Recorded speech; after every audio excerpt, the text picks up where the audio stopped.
Hey everybody, Edo here, and I am excited again because I have Vincent Dutrait on the line. Say hello, Vincent. Hello.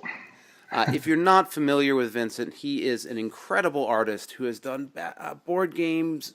Uh, How many board games and boxes and things have you done? I mean, Close over to 50? 60. 60.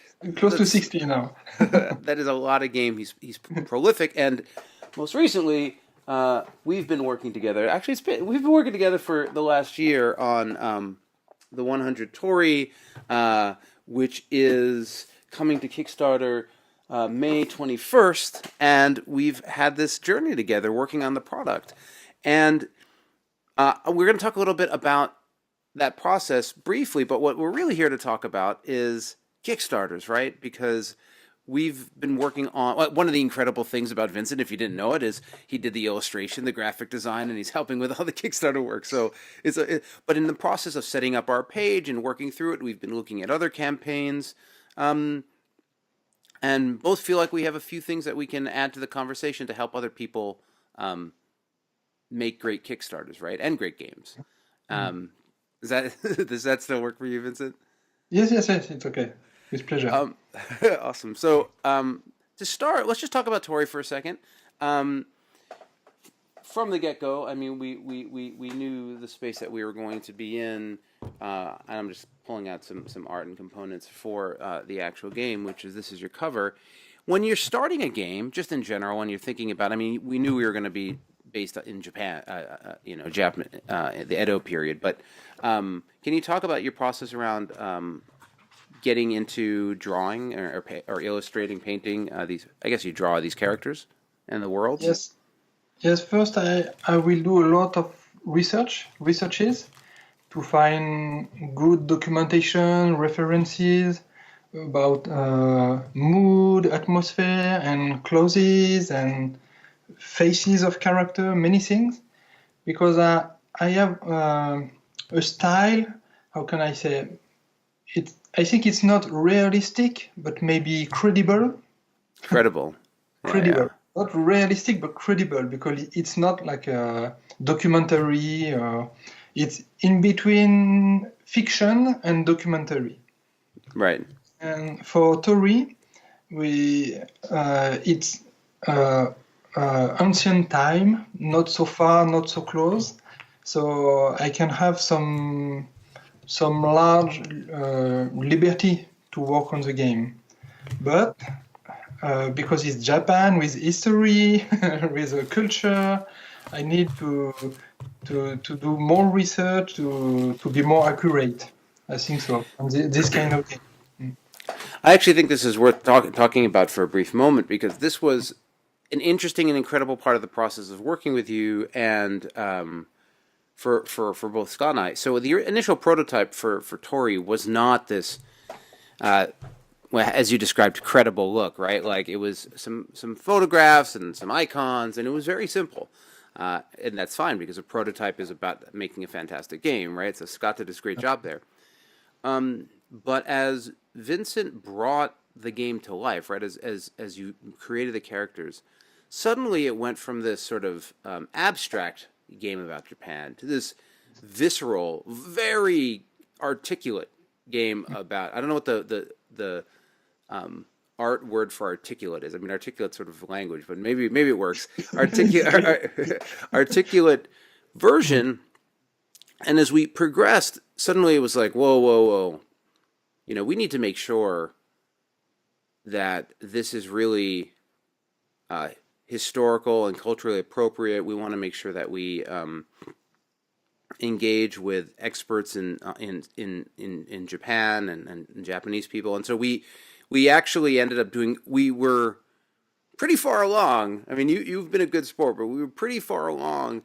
And then we said, okay, we got to stop for a second. And so we hired a woman by the name of Lisa Wilcott, who's a Japanese history and culture specialist in Japan, who I found through Stanford here in California.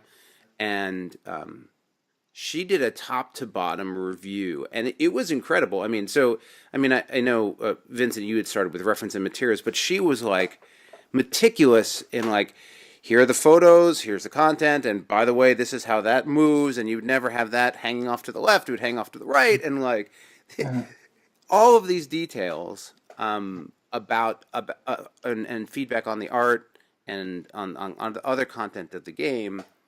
And so and then Vincent basically had to go back and update all the work. I mean, for you, because I mean, I felt bad about the whole thing in general.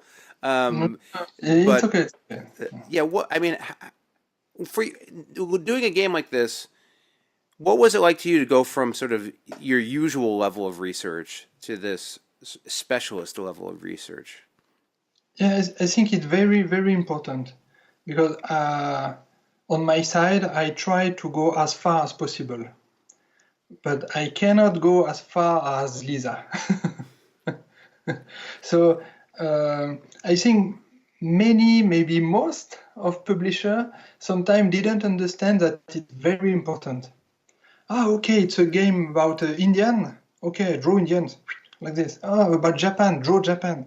And for most of the game, we have some kind of ID of Japan, of ID of Indians, or something in Europe or everywhere, Australia, I don't know. But I think it's very important to get something very precise. Even we are not doing some historical game or a documentary game, it's very important. And it was very interesting with Lisa because she found some details that I cannot find by myself or together or remember the stone instead of a bell, something like that, some Yeah, details in the game. I think it's very, very important because now the game is about Japan, but it's very specific and very special. yeah, yeah. And It's we not and a usual view of Japan. right. No, I think you're right. And after working with Lisa, then we also sent it out to a bunch of folks, Japanese folks in Japan. So, you had a contact from somebody from the Asahi Shimbun, or the Japanese newspaper, to review all the work afterwards too. And we ended up putting in the rules. No, is this the French rules or the English rules? This is French. Let me the in the rules we ended up like having a section sort of dedicated to all of the different components and elements within the game, and just some cultural and historical information about it, the different characters in the game, that kind of thing.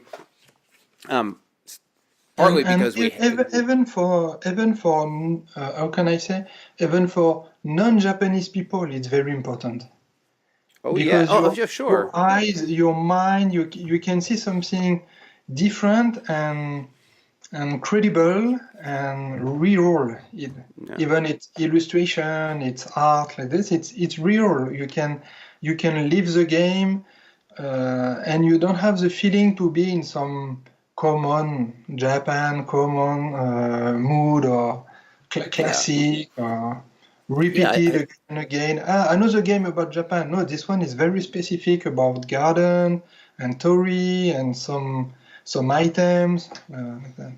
Yeah, no, I agree, and actually, it's for being, it's interesting for me.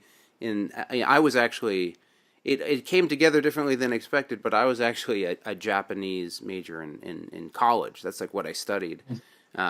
It's been a long time, right? But I lived in Japan, and it's been incredible. I never thought, it's long since I you know, gave up on the route of being a teacher, and like there's a different non video game, non board game path for me through Japan that I ended up instead. I went and started making video games, and I and I stopped. But I didn't expect to go full circle. Interesting side story, actually. Um, uh, Jamie Stegmaier from Stonemeyer Games, Mm. he studied Japanese and lived in Japan.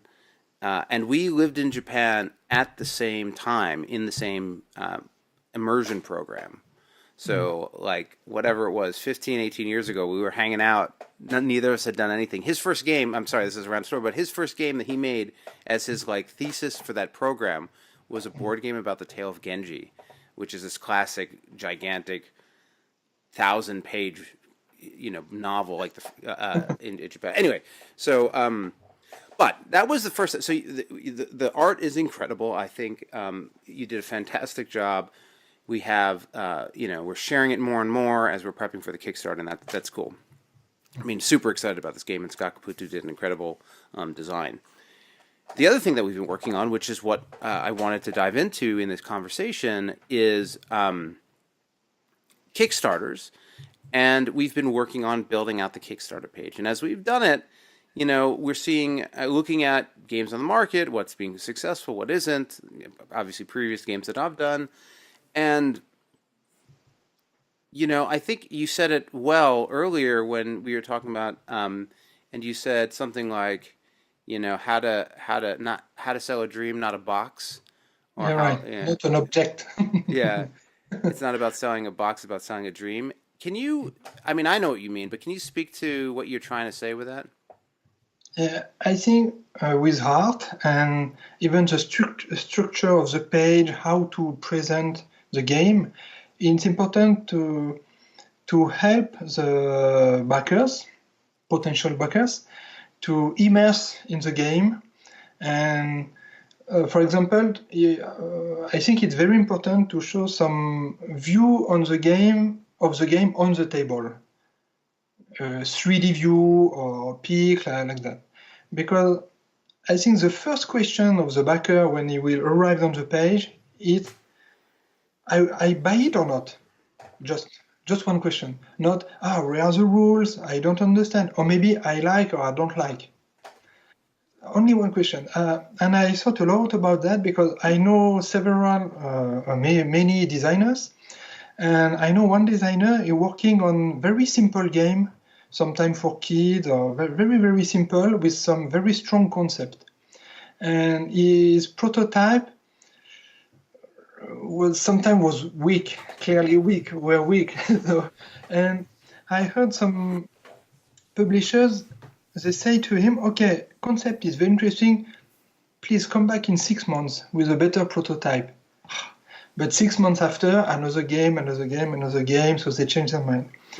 And when he started to do perfect prototype as final product, so it cost money, time, etc., the first question of the publisher was, did you introduce this game to another publisher before us?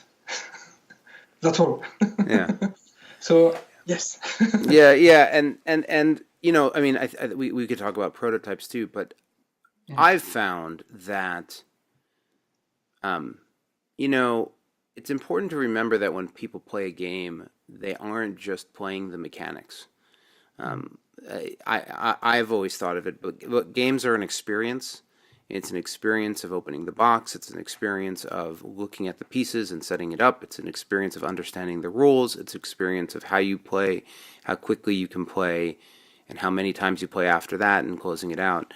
And even though it's understood that in the prototype phase, in the early phase, you haven't refined all those external parts, nevertheless,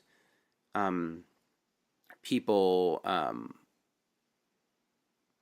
even professionals, don't can look through not having that experience, but it doesn't hurt to have the experience, right? Like a different example would be like, you've come up with this incredible recipe for this fantastic dish for food, and like you could come to the person and be like, well, it's going to have some potatoes, it's going to have this piece of meat, and I'm going to put these seasons on it, and you could like describe it and walk people through what it is going to be like for them to eventually eat it.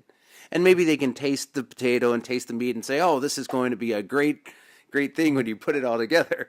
But that's not the same as coming in with the cooked dish or a cooked sample, right? And so I think that experience is why, even again, if you're prototyping, you want to be able to make the components, use GameCraft or whatever service, and sort of put it together. And it's harder. Some people don't have the skill set to do that, but it definitely goes a long way. So in terms of Kickstarter pages, I agree with you. That presentation showing the product and how the player is going to experience it, and some key art and some color is sort of that initial spot where somebody comes in and they are getting interested, engaged, and excited. Do I want this or not? Do I want to buy it or not, or back it?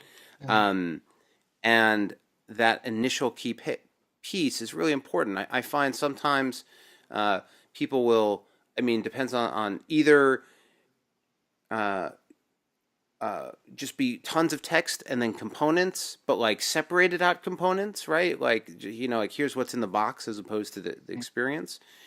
But I also think in that early stage, it's important to both land the gameplay hook and the thematic hook, right? Like, so hey, here's a piece of art.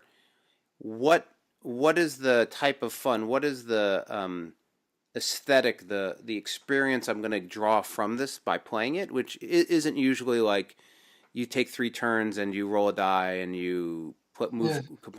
but more what's the journey, what's the experience, what's the fun, what's the competitiveness, Mm. what's the relaxation, whatever you're going to get. And then once I have a context of how I'm going to feel playing this game, then you can say, and you do this by it's a tiling path drawing game or whatever, right? Yeah. Um, so moving down the page, what are some of your other thoughts in that regard?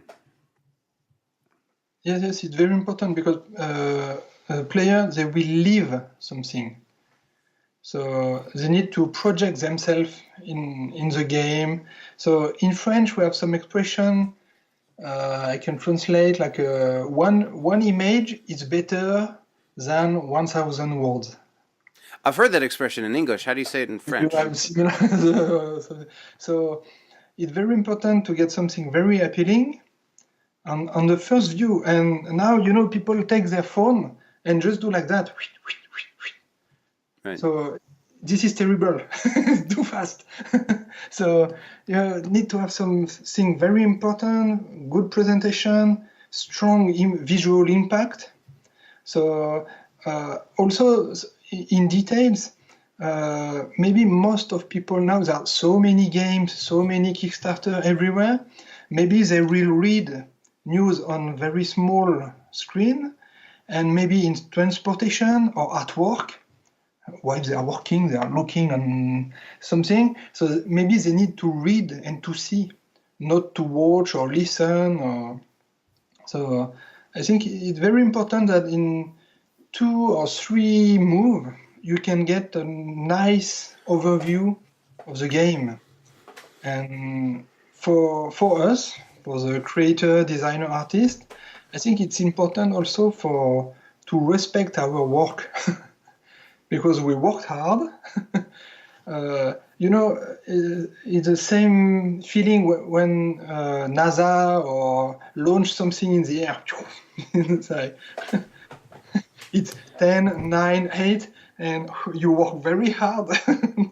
So it's Well, very, very, very important. yeah, and I think one of the reasons I was so interested in having this chat with you, and we ended up talking about Tori a little bit too, is I think not it's not always the case, but a lot of the time, the person doing the Kickstarter is typically the designer. I think there's some artists doing it too, but oftentimes it's the artist if the artist was also the designer type of thing, because you usually have that creator making the page. And so I think a lot of the dialogue and discussion about this is from the context of a little bit more business or mechanical.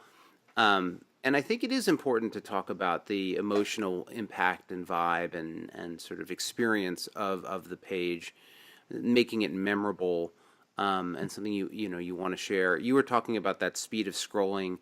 I think there's a couple different ways to think about it. You can think about it from the context of you only have so much. It's very quickly people want to look at it and decide whether they want it or engage with it. I also think there's a little bit of a only so much energy for like these super long miniature campaigns that have you're just scrolling forever trying to get to the key information or whatnot, and I think that is a challenge. Mm. And so that's certainly part of it is working through and getting that right pace. I mean, I think a way to think about it is the pace of the page, right? What am I going to see? How much information am I? Not too many words, not too little words. There's that balance. When it comes down to, so we talked about sort of having this big presentation of the gameplay experience up front, and then giving people a anchor point of the game. It's sort of like a rule book, right? Having that setup image where I see what the game looks like up front on the table, it makes it easier for me to understand the rules, right? Because I'm like, oh, I know what. You're not just like, you could explain me the rules before I know what anything looks like, and I'm like, okay, I think I get it. But so it's the same on a Kickstarter, right? And so what other, we have that sort of first hook moment. You talked briefly about this idea of the representation of the team. Can you talk a little bit more about that? Yes, on the same way, we respect our work and what we did. So I think it's important to put some human factor on a page, because we are, in English, is craftsmen, right? We build the game from scratch. Right. The designer, artist, and publisher, etc. We work together. So it's important to nowadays to tell stories, like a storyline. We can tell the story of the game from to A to Z and step by step, etc. So if we put some people on the page, us, the creator of the game, or partner, or people who help, or maybe more or less, it's not important. So we can get more life to the game, to say, okay, we build this, we are here face to face with you. You can see our face on the page, and we wrote few words for the backers, or to explain how we add this in the rule book on 2 pages about like a short making of how I did artwork, like that. Yeah. It's very short, but I think it's very important, because when you buy a simple deck of cards without anything, just some rules, okay, play like this, you don't have a lot of things to tell to your friends when you play. But I think, for example, with Story, someone will buy the game, read the rules, invite friends. Okay, he will explain the rules. Maybe they will eat pizza and drink and talk, and he will tell illustration, art, etc. about Japan. Oh, I read this. This is important. Blah blah blah. So we can, how can I say? We can give more clues, more information, more tips, more etc. to the backer. So the game, it's not just in the box; it's outside. Right. When you take a picture, you take when you take someone in travel, you take a picture, but we can feel there is many things around. Right. For sure. Yeah, and I think some people are getting cynical about Kickstarter in the context of like, it's not about the creators anymore. It's just about the product, and it's just a pre-order, and you're just selling it. They're abstracting some of that, but I think that including the humanity of the product and that baseline of people worked hard on this. They whether it's the art, the illustration, the research, whatever, to make it great, and what their process was like. I think it, again, if it's like farm to table, right? It's like, hey, we'll go back to that food analogy. You could eat that fantastic steak and potato dinner, but even beyond just the food that's presented to you, there's the table experience, the waiters in the room. If you're really into it, you can find out where your food came from and learn about the area, that truffle was dug up, or what type of pig smelled it. And a lot of those details bring things to light and become memorable and fill that experience, right? So I think, again, if there's one punchline here, it's like, don't only sell the game, sell the player and physical experience, and also think of a Kickstarter as an experience as a person. How am I being presented with information? What's delightful? What's exciting? What's engaging? And when I think about it, and again, it's not as tangible as like I've done other videos where I'm like, hey, put this first, put the second, But even those are a little mechanical. So I wanted to stay broad. I wanted to talk more about this idea of what to do with a Kickstarter rather than being prescriptive in terms of make sure you have a $1 tier or not to have a $1 tier, all the types of questions you typically get when you're thinking about Kickstarters. Um, and so I'm looking at the Torii page right now. One of the things that often comes up is the how to play. Some people are doing videos. Some people do the animated GIFs. Yes. In our case, we did a sort of flow diagram. Just an overview. But when it comes to that part of showing the game experience more specifically on the how to play sections, do you have a preference? Do you like the animated GIFs where they're showing the little, each moment of what it's like to put the tile down or to move the thing around? Or do you prefer an image or just using a video? What's your thoughts on that part of it? Yeah, I think it's quite sensitive because it must be justified. For example, GIFs animation, I think it's important, for example, maybe for miniature games or maybe a game you have to control a zone, something like that. So we need to see the gesture, what you will do with your hand during the game.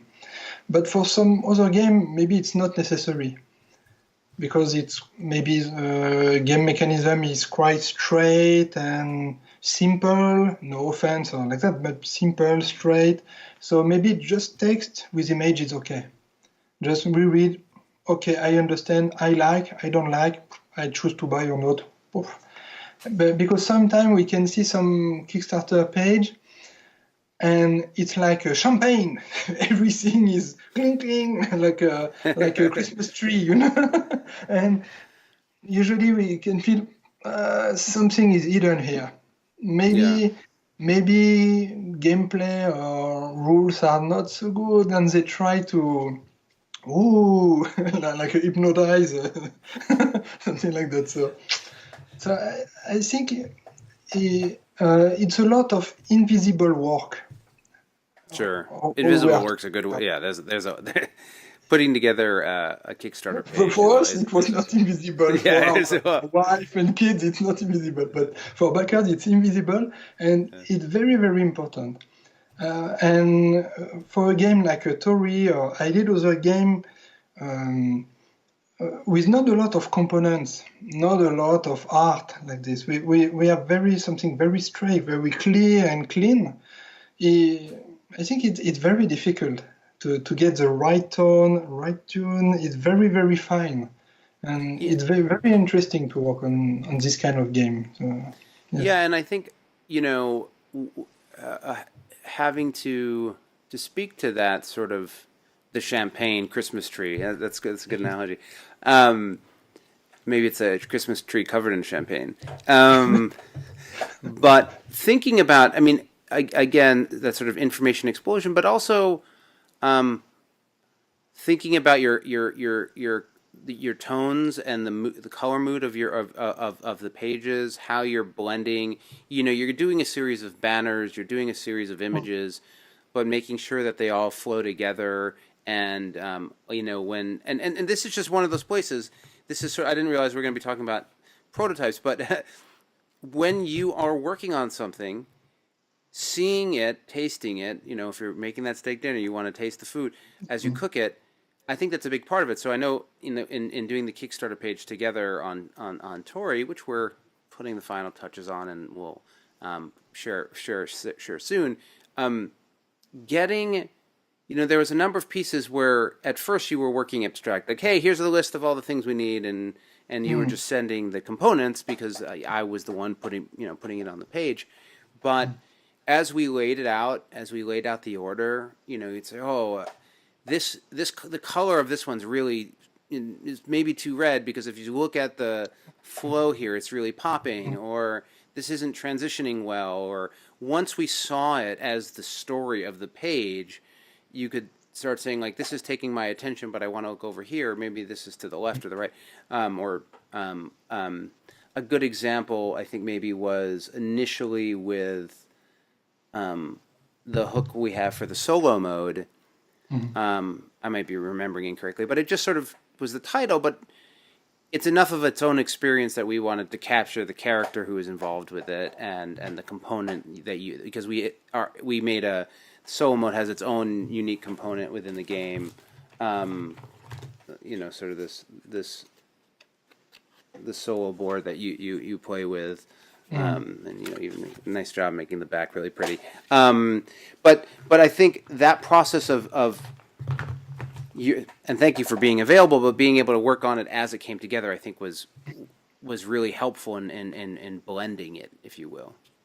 Yes, and I like to do that also by respect for my work, because I can feel what I want to share, transmit, or what I don't want to share or transmit, and maybe another graphic designer can do the job perfectly. It's possible, but it's very different. It's something about emotion or sensation. I can feel, okay, it's better to get this character with this color.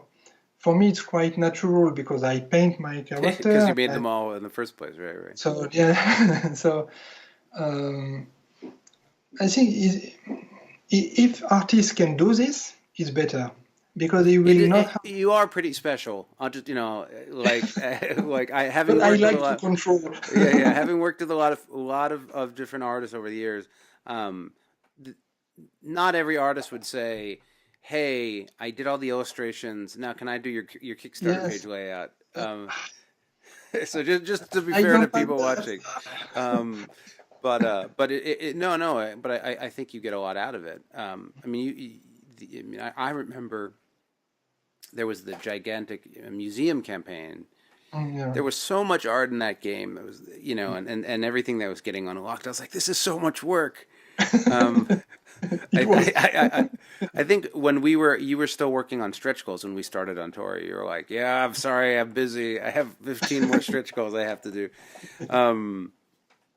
And so I get another question, which is interesting, is normally, and this is now a little off topic, but I think we covered at least what I was hoping we would. But 10 years ago, when you'd work on a board game, I presume you weren't really part of the journey. Well, that's not fair. You are in journey, but like you'd get the design, you'd do your illustrations, you'd pass it over, and then the publisher would take it and print it and get it to retailers, and then the next time would be when it was being sold.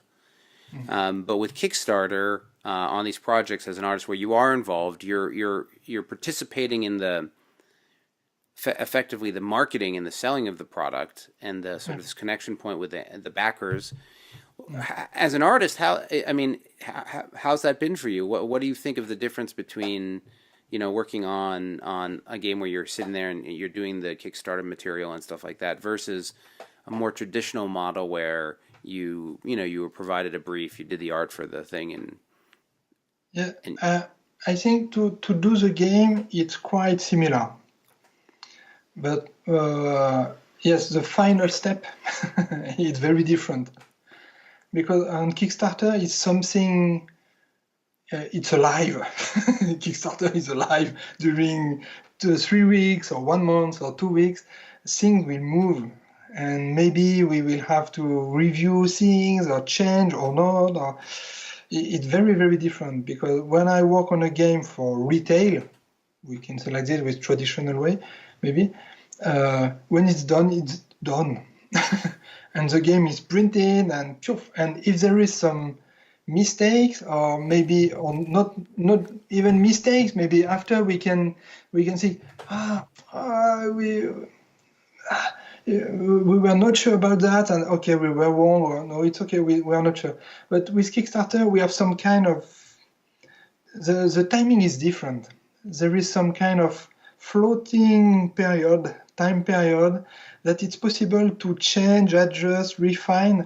I think it's quite good because we cannot think about anything in the game. It's not possible to cover every aspect, every detail. So during the campaign and maybe after the campaign, we can have some help, feedback, good or not, and we can decide to take or not. Yeah, I think some Kickstarter creators get in trouble with that, but for me, I mean, it ends up like in many cases, we've been talking about journey a lot, but the journey of the creator uh, is often one of stamina and endurance, right? You're often working through something for a long period of time, trying to you start excited, but at some Mm. point it's work, and at some point you're like fixing, and you're running out of stamina for the development, and this is true in so many ways, whether it's designer or artist. Everyone hits a point where they start running out of steam a little bit, Mm. and one of the neat things about this process is rather than getting to that point where people are like totally out of steam, you sort of get to that point, but then you have, as you said, this period where the job and the work changes. You're working on the Kickstarter, but then you get the game to marinate a little bit, right? We're using all these food analogies, or at least I am. Mm. To And direct contact. Yeah, you're getting Very. feedback, you're engaging, you're getting, and then that's both an inspiring. I mean, it can be frustrating, but it's inspiring. But it gives you a period to like revitalize and come back, and then go the rest of the way. I think about a game like Skull Hollow, which is going to come to backers, in a couple or 3 or 4 months. But that was a huge game. I mean, it's a two-player game, but it was just so many components, so much art, so much, and we sort of went into the Kickstarter near finished, right? And we had a few things we want to do, but then just getting like driving to that level of I don't usually like to say perfection, but like of high, meticulous, accurate, just trying to get it as close to that as you can. Um, it was a whole new cycle of energy. Like it was like a whole, like it was another massive amount of investment of time and interest. And I think that having that breakup, having the recognition from the community to whatever degree of interest in the product also helps, right? You're not talking about something you just wanted to make. Now there's a audience of people that have said, you know what, I'll give you my money in advance. I'm so Yeah. interested in what you're doing. I mean, think of there aren't that many places where you do that, right? Where you're like, you know what, take No. my $50 and you can give me my thing a year from now. Like it's still pretty crazy that like that's Yes, and longer than a yeah, pre-order for a like you don't pre-order Smash Brothers on the Nintendo yeah. Switch a year in advance. That's still probably 3 months in advance. And about the timing, it's very interesting because for most of the game, we usually start with the cover of the game for promotion, etc., marketing, partners, etc. But for example, for Tori, as I started with a cover and maybe one or two character, one item like this. Then we did all the game, and maybe 1 year after or several months after, we will put on Kickstarter and publish. But 1 year before, I was different. I thought differently. So, for example, on Tori, I changed very small details according to Lisa feedback. Yeah, yeah. It's something very, very Japanese, so it's okay. But for example, for Atlantis Rising, another Kickstarter campaign, I did the cover maybe 1 year ago. I don't remember exactly. And I asked to the publisher, to Brent, I said, I would like to come back on the cover. He was a bit worried. It's normal because when a publisher sell a game, he sell a product like that. And I said, no, it's just to improve because we finished the game. So now I have new ideas or different feelings. So it's not, I didn't change everything. It's not a rumble in the cover. It just adjusting few things, maybe one character darker, change some detail. maybe most of player will not see it, but it's important. So we can with Kickstarter we have this kind of timing. Yeah, Uh, no, I completely agree. The that brought up a couple examples that I could think of too. I mean, one is the Nintendo Miyamoto example of you know, you should make your first level last, or your mm, tutorial. Like you're gonna have a level one and a tutorial or an introduction to the game, but like you actually can't do that justice until you finish the game and then you understand the entirety of the scope of the information, the entirety of the scope of the story, entirety of the scope of the mechanics and the experience. Then go back and say, how am I going to introduce you? How am I going to teach you these things? What's that pacing going to be now that I know what's coming? Whereas, typically you start with level one because that's the first level, right? Um, I work on video games too, and I had an art director, um, Lou Catanzaro. He actually did the art on Legendary Creatures too, but he used to. He was very particular about the splash screens, that front page, and over the mm, course of development, because he'd have a really nice page, everyone liked it, the logo and stuff, and then we'd be a month in or 2 months in, and he'd change it, and would be like, "What? We like the other one. Why are we changing it? This wasn't even. We didn't even ask you to do this. What do you do?" And he was basically like, "Look, Ed, none of these are going to be the splash screen. The one we're going to use, I'll do once we are actually like once the UX is done and the design, like we'll do that. That one will be done and you'll love it. Don't worry about it. But the reason I do these and I update them is in a video game where you're playing through and you're iterating and you're looking at it again and again, things get stale and people forget what's new and different. mm. But if you and some of this has to do with executives and otherwise, but if you put a new splash screen up in front of people, their mind instantly says, "Oh wait, this is new. Something's new is about to happen because there's this thing I was always seeing, and now I was going to a house with a red door, and now the door's green. Everything in the house is going to be fresh because the door was green." Yes, exactly. um, and Yeah. and sort of maintaining that excitement and engagement at the team level of what's going on and making everyone not feel like it's the same thing they've been working on again and again and again for this is a year and a half, 2 year period, whatever it is. And then doing this what you're saying, which is like understanding all the assets, everything final, then saying, okay, actually it turns out this wasn't the cool character, this is the cool character. And it turns out that we thought it was going to be about a flying game, but now it's a tactical strategy game, right? Like there've been Yeah. all these changes. Now we know what the cover experience should be, and I suspect even that happens with movies and other things as well. Yes, yes, we Um, can see this on movie posters and uh, when we see Marvel working on poster colors, everything, every detail. It's very, very important for communication, marketing, and very, very, very fine and sensitive. I think so. It's very important. And maybe as I talk about the Christmas tree, uh, I think it's important to don't lie, to don't try to lie. How can I say? So sometimes you can see some game, I can feel something is lying here because it's not true. Okay, the game look gorgeous, lot of components, etc., and we play and oh, we just play 20 minutes and I didn't leave anything. Or sometimes it's reverse, it's a very small thing, and finally, no, it's bigger than expected, and it's not easy to find the right tone and to.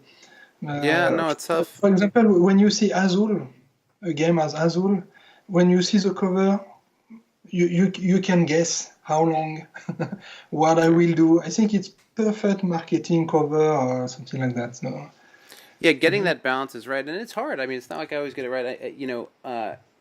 With Legendary Creatures, the original product was meant to be sort of in the zone, 30 to 45 minute family weight, sort of gateway plus, and the art and illustration and look and feel of it was in that direction, and the designer Christopher Ham was working on it, and I mean, he ended up taking it to a much more complex, meatier, midweight experience that was 90 minutes, like a much maybe longer depending on how many players, a much denser game. And I had to make a decision as a publisher to say, like, at some point, like, it was very clear to me there was an expectation mismatch between the look, art, and style of the game and the actual feel of the product. But I really enjoyed it. Like, I really liked the game, and he was working really hard. And, you know, I sort of said to myself, well, you know what? I'm just going to try. I'm going to, you know, I'm not going to tell him he's got to redesign the whole thing. Like, I'm going to stick with the game. But for sure, both on the Kickstarter, after the Kickstarter, in retail, it very much has a expectation mismatch where people see the colorful big menagerie creatures and aren't expecting this denser. And you can say on the box it takes 90 minutes, right? You can put that information. Even in the Kickstarter, I was like, this is a you know, like I tried to communicate it, but at the end of the day, you know, if you, this is an absurd example, but if you hand somebody a book and on the cover it looks like a kid's book, like it looks like a character story you tell, like a fable, and you open it up and it's like a novel on the inside. You're like, what? Like, I wasn't expecting this. I bought this because I thought it'd be good for my kid, and you have to deal with that. So I think that communication of the experience and making it not, as you were saying, lying, but making sure your presentation, your look, feel aligns with the type of experience your player is going to have is critical. Yeah, because I think a player who is frustrated is a worse situation. Yeah. Even he like or don't like the game, I like artwork or not, gameplay or not, if at the final end it's some kind of frustration, it's not good. Yeah. Because that means something is wrong. When maybe in a shop, okay, he took the box, flip, read, and say, okay, I buy it. And if there is some frustration, there's something wrong in the process. Right. Because it's not possible now, because there are so many games. I think it's not possible to do a bad choice. Yeah, it shouldn't be possible. Yeah. It's true, and there's tons of information out there. But this has been a long chat. Thanks so much for your time and the incredible work on 100 Torii. It's always a pleasure to talk about that, but also all the Kickstarter chats. And hopefully it was helpful to everyone listening who's into Kickstarter. And just think about everything you're doing as a journey or an experience, and what is it like as a player or a Kickstarter buyer to see it and understand it. And I think if you can get that communication down, I think you'll go a long way. Yes, exactly. Cool. All right. Thanks so much. Bye. Thank you. See you.